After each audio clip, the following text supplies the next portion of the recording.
Hey, Wire Monkeys. Welcome to another episode of Let's Talk Cabling. On tonight's show, we're going to do a two-part series on how to sell your low voltage services.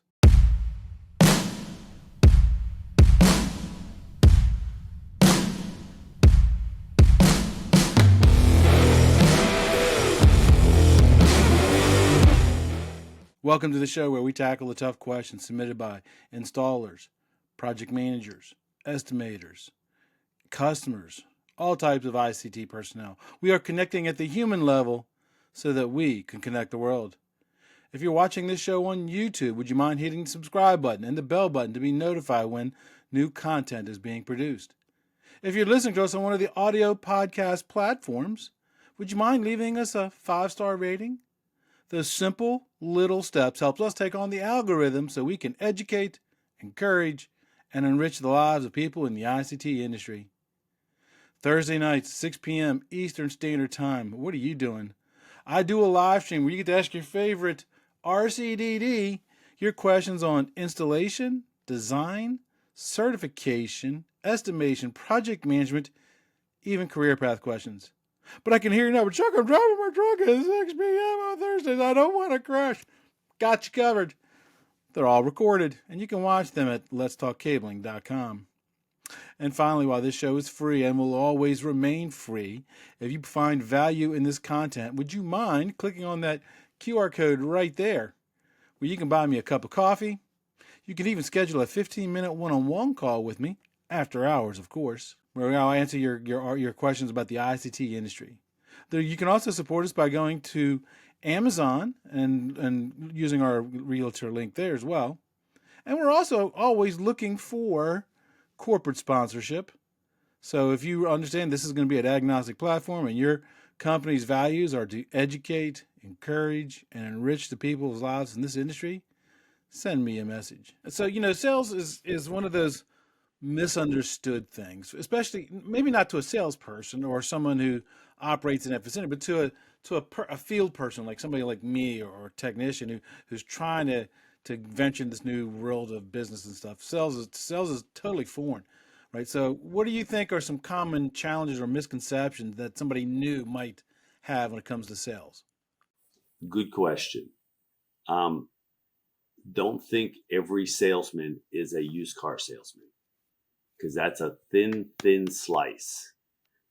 I would never be probably a good used car salesman, because that's a whole different thing. But that's what most people are exposed to. They're exposed to the guy that knocks on their front door and trying to sell them aluminum siding.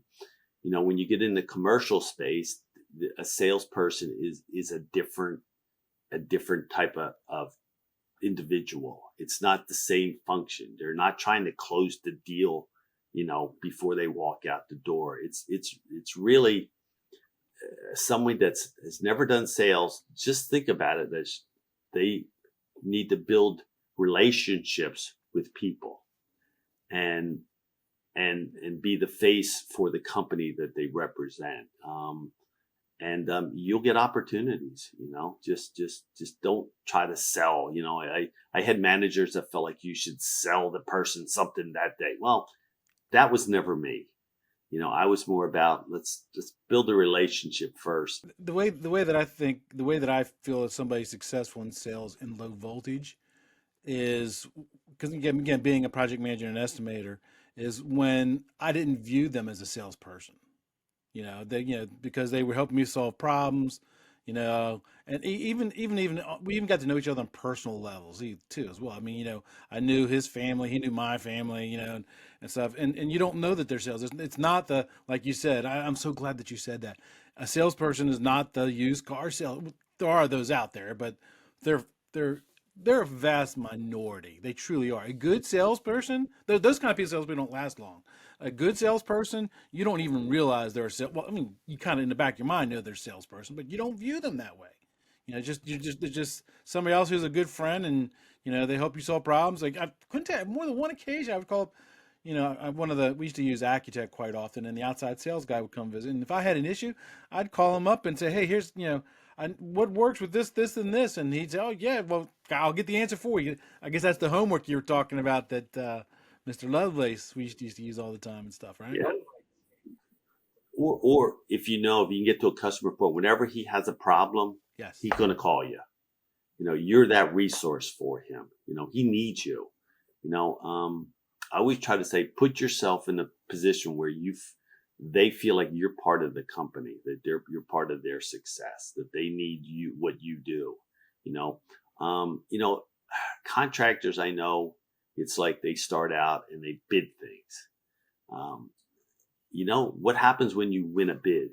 You are the low bid, and the lowest, maybe not necessarily the lowest profit, because it depends what different people's costs are, but your profit is less because you have bid it lower. Ideally, a contractor wants to be hey, whenever this company has work, right, they call me. They don't question my price. I give them a fair price. I don't overprice them. I give them a fair price, and they understand that I have a business to run, and that we all deserve to make a fair profit. But they just call, and I have many contractors that their customers just call them, and they do that work for them. That's the ideal situation. I have some contractors that say, I don't do any bid work. Well, when you start out, you probably have to do some bid work. Bid work, you got to get your name out there, and that's okay. As you get more and more known, you'll build those relationships, and you won't have to do so much bid work. Even when you get big, you're still going to have to end up doing bid work. I mean, when you start breaching certain dollar values with certain customers, it has to go out to competitive bid. And if you nurture that relationship to the point where the customer says, "Well, we only want to have you," and this actually happened to one of our customers, they would break up their projects into dollar values that would always fall below that threshold, so they didn't have to go out to competitive bid. And that's the kind of customer you don't want to be bidding against. You know, 20 other contractors, because like you said, it's not necessarily, it's lower profit work, and like you said, again, you're solving a problem for somebody, right? So let me ask you about the sales pipeline, right? It's kind of like the estimating pipeline. There's always stuff going through it, right? What are some tips to maintaining a strong sales pipeline for low voltage? Well, you have to keep, I don't know how to say this, you have to keep selling. So if, say, a contractor, all of a sudden they have 10 jobs and they're running crazy, still take time to go out and find new customers, find new opportunities, because at some point those 10 projects are going to be done. And if you don't have anything that you're working, you're going to be there sitting with no projects. So you have to kind of put some time aside all the time to keep working contacts, opportunities and things. So make sure that you have time where you're doing that all the time.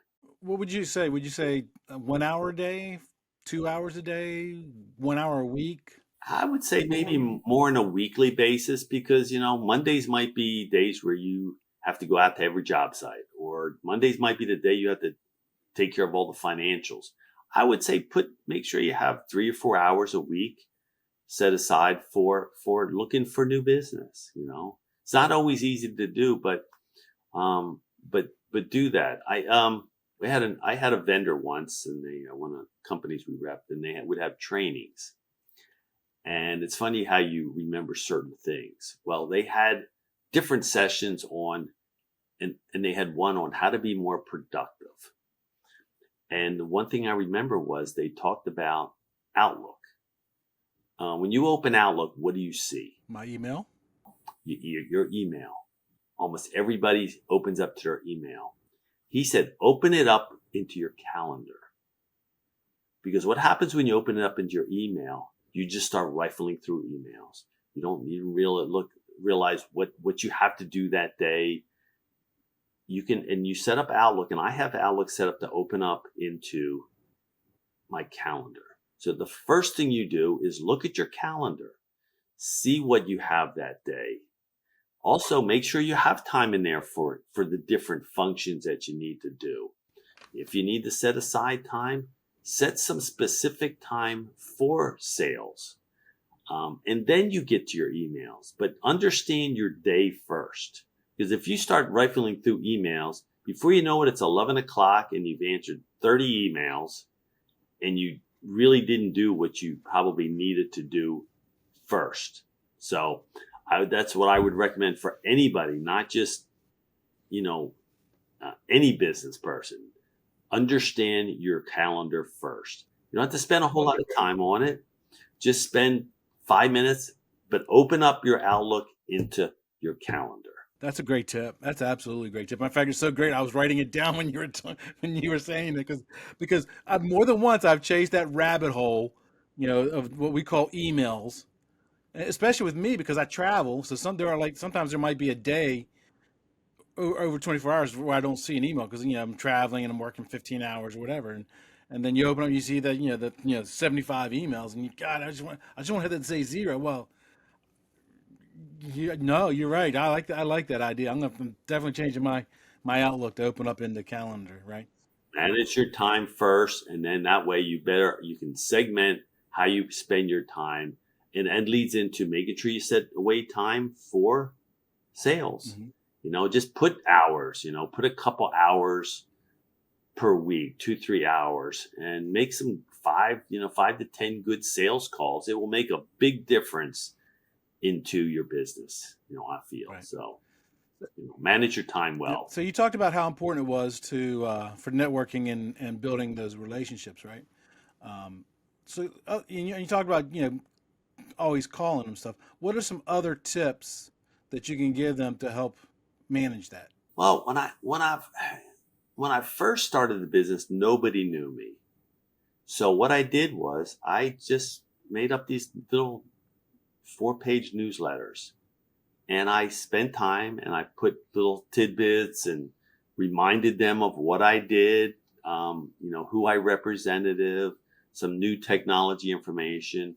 So the first probably 3, 4, 5 years, I would put those out about every 3 months. I do about 3 or 4 a year. And I just would send them out to, 300 different distributors, contractors. You have to really, nobody knows you, or well, let me not say nobody knows you, but when you go from, starting something to trying to build a company, you're at the very beginning. People need to know who you are. So that's one thing I used to do is just newsletters. You could do it, via emails now, but emails are tough. We all get 100 emails a day, and even I do, even when I'm not working anymore, I still get emails. How many do I really look at? So, a newsletter, or just try some different things. There's new technologies that come out all the time. Maybe have one thing we used to do would be work with a distributor and go in over the lunch and bring hot dogs in, to introduce themselves. That would be from a rep standpoint, but maybe a contractor could say, hey, I'm going to have a grill out there. I'm going to have hot dogs and hamburgers. Come out and just come and see where we are and meet us and introduce us. People will come out for a free hot dog or a hamburger. Try anything if you can think of it. I mean, if sometimes you're going to do something one time and you go, 6 people showed up. But that's 6 more people that you would have met if you didn't have it. It only takes one sometimes, you don't know, it's that one, you figure, in my 26 years, how many big projects did I hit? Probably a few dozen. But, that's a result of keep working it. Don't be so defined to say, well, I'm looking for this particular thing. Be flexible to what the answer is, because you might be looking for an answer that's not the best answer. So be open. This is kind of going off in a different tangent, but be open to different solutions to what you're trying to accomplish. We might say, okay, my classic thing is, from my knowledge, is to do it this way. it's probably not the best way to do it, but you can figure out the best way to do it by just keep working it, and you will figure out a better way than you think how to get it done. So just be, I guess, to answer your question, be open to different ideas and try different ideas. Some work, some don't work. Yeah, you were really good with the newsletters because I remember you would always ping me for resources for RCDDs, free training and stuff. And that was one of the ways you used to provide a value for the people that you were meeting with. So, and that's easy to do because look, that just takes just a few minutes. So like when you're on all the lists like Cable Installation and Maintenance Magazine, all the others, and you get notified, hey, they're doing a free webinar. And if they say they're doing one on data centers, and one of your contractors trying to get their foot in the door doing data centers, just send them over the link. And again, that's you're bringing them information, you're building that relationship, and it gives you an opportunity to talk to them, see how they're doing.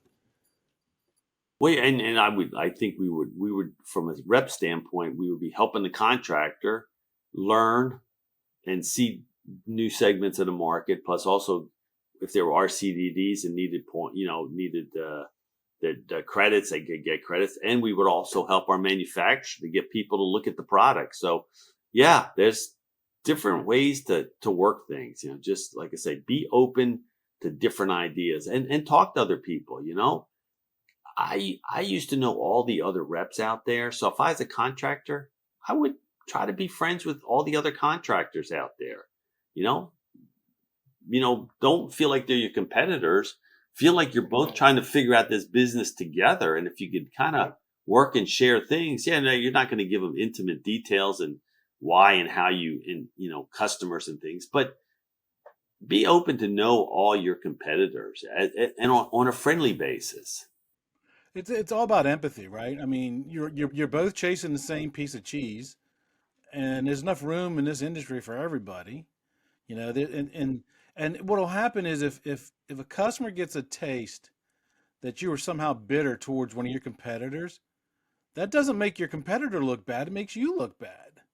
And a customer can quit using it.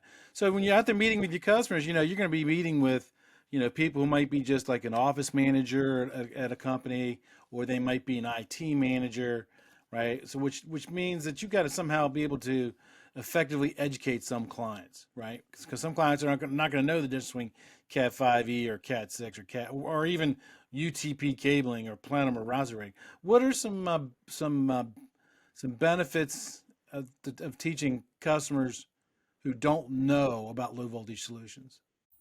That's a good question. After a number of years, the one thing that we started to do,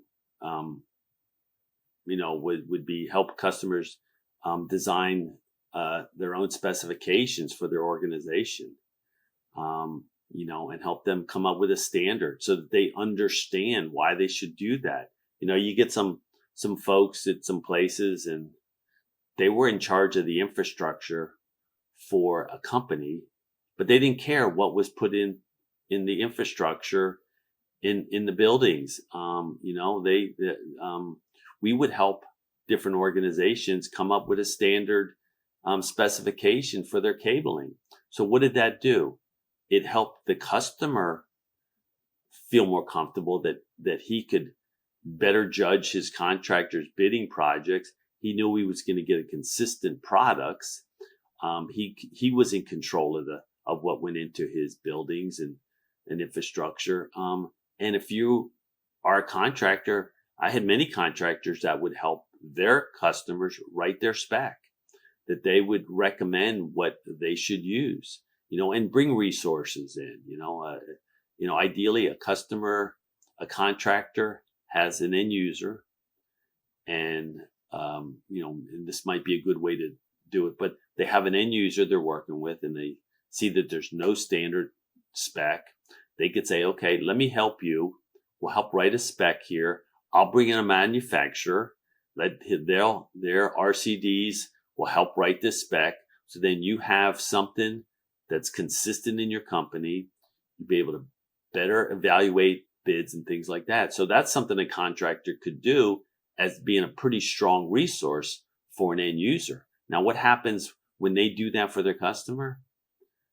They're probably going to get the business, probably all or most of the time, just because they've helped them improve their company. So yeah, that's one thing. Yeah, there's probably lots of those, things that you can do to help your customer to get confidence with them. So one of the hurdles that you got to clear is rejection, and also customers' objection to the price that you submitted, right? So we were kind of talked about rejection. You just keep plugging away. How do you handle when a customer says, "Man, your price is kind of high"?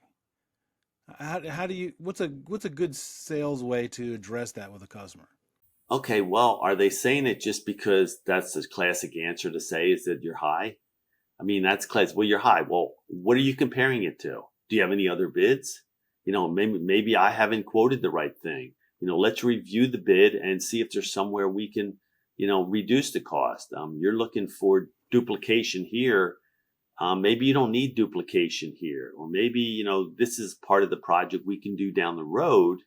But my point is, get back to, sit down with the customer and say, hey, let's go through it and let's see if we can't fine tune this and better, get to where you need to get to.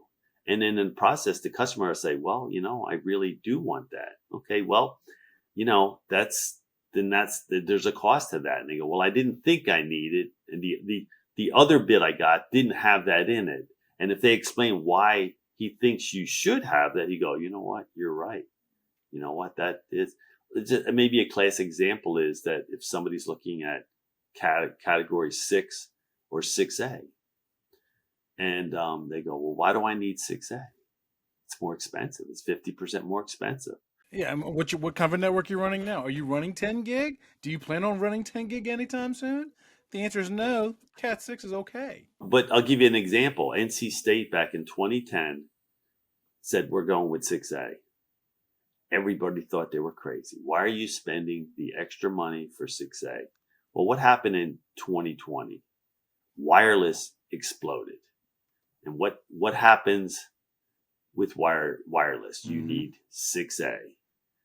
So their infrastructure is already in place to handle the 10 gig requirements. So I guess that leads to a point is the customer needs to understand not what their needs are today, but maybe what their needs are down the road. And like you say, maybe 6, it's like, well, we're only going to be in this building for 5 years. You know what? Cat 6 might be fine. But they're saying, you know what? Like a school or something, a university builds a building, and it's going to be that building for a long time.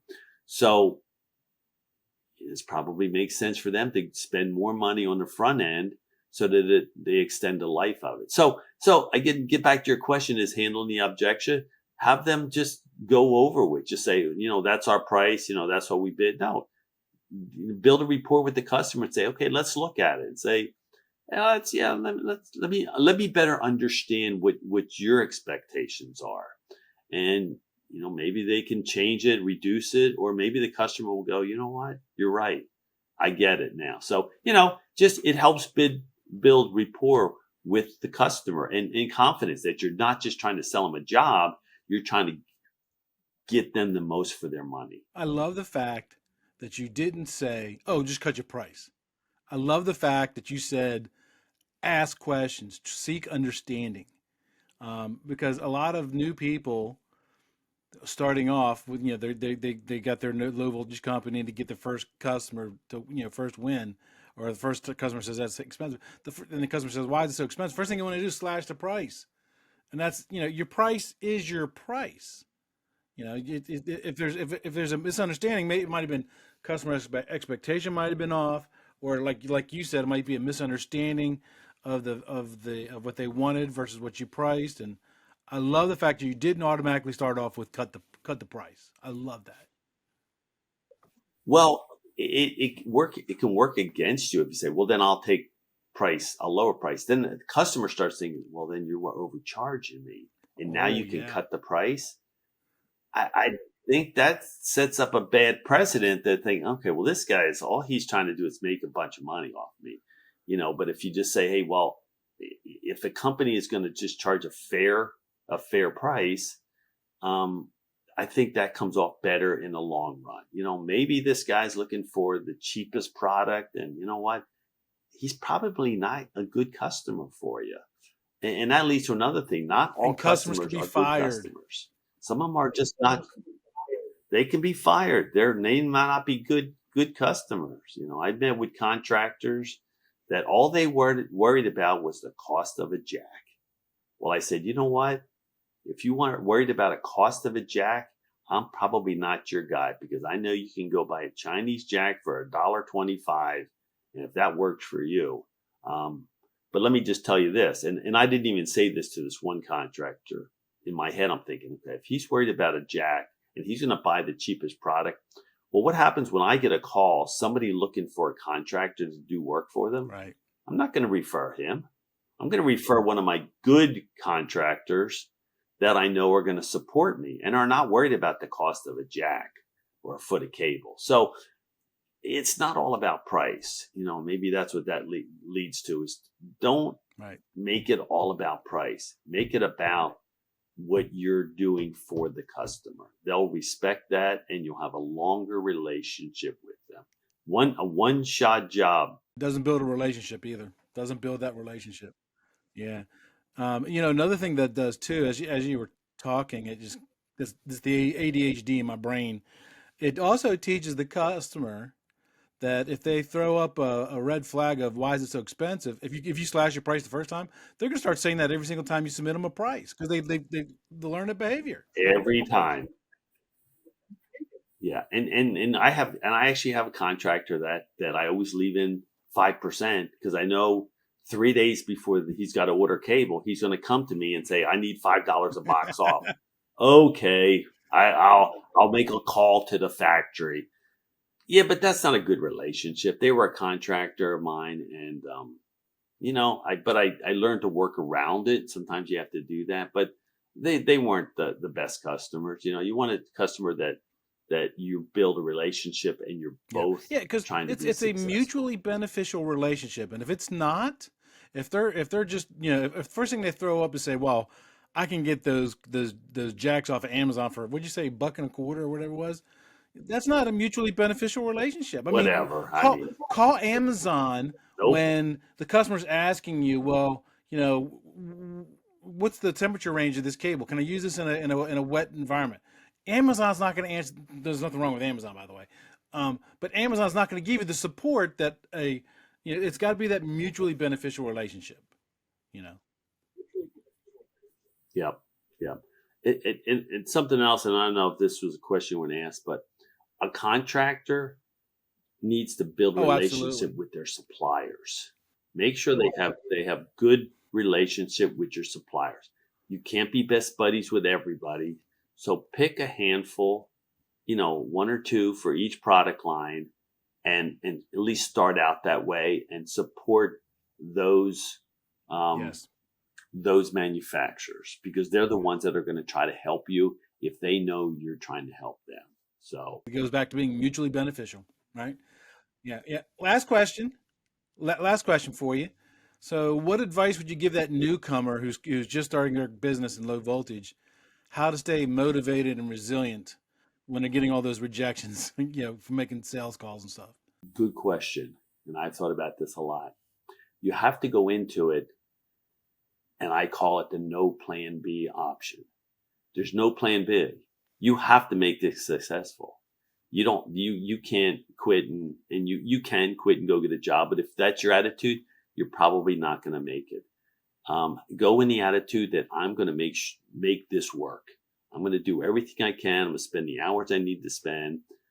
When you have that positive kind of winning attitude, it gets projected to anybody you talk to. Your customers, your manufacturers, your distributors. If they feel like, hey, I'm going to win, that's who you want to be with, So to answer your question, just it's a harsh way to look at it, but no plan B. I'm going to make this work. I don't care if I get 100 no's. And you're gonna get a bunch of no's. Yeah. You're going to get lots of no's. Trust me. I've had lots and lots. I can tell you stories about when I heard no's that it depended on how I reacted. Right. Determined how successful I was. Because I had a situation once, I had a customer say, I'm going to use you on this project. There was, I don't know, say 300,000 feet of cable and connectors. Okay. Well, the last minute he says, I can't use you. Okay. So then to me, the beginning of my business, that was a big project. Okay. 300,000 feet of cable, good sized project. I could have said, well, you know what? The heck with you guys. You know what? You guys screwed me over. But that's not how I looked at it. I said, you know what? And it was a distributor and a contractor. I said, you know what? I'm coming to Charlotte. I want to take you to dinner. So I took both of them out to the nicest dinner in Charlotte. And I think it kind of caught them off guard because they thought that I would just, walk away. But I said, let's go to dinner. Let's talk about it. 6 months later, you know what happened? He said, I got another project I can work you in on. It's a big project. It was 1.8 million feet of cable. Nice. And I got that project. So how you react in any situation is critical to going forward. Don't overreact, react properly. Don't get mad. Just say, hey, okay, didn't work out for me. Let's figure out how to make it work next time. And they respect that. So I guess the point is to your question is just never give up. If you're in, you're in. Keep working at it. Don't worry about the no's. Go find the yeses. I can't think of a better way to end this show than with that right there, Mr. John. All right. I appreciate you coming on today and enjoy your retirement, my friend. I am. We got our new trips lined up, so we're looking forward to have fun. So, and you too. You have fun, and if you get to Raleigh, let me know. If you're doing some training in Raleigh, I'll just come out and say hi at lunch or something. Oh, absolutely. Anytime I'm in Raleigh teaching training, you're more than welcome to come show up. More than welcome. Yeah, I'll just come up and, like you say, because you always take an hour break there, I'll come up and just at least say hello and shake your hand and talk for a few minutes. So anyway, it's my pleasure. Thank you. That's it for this episode of today's podcast. We hope you were able to learn something. Make sure to subscribe so you don't miss out on future content. Also, leave a rating so we can help even more people learn about telecommunications. Until next time, be safe.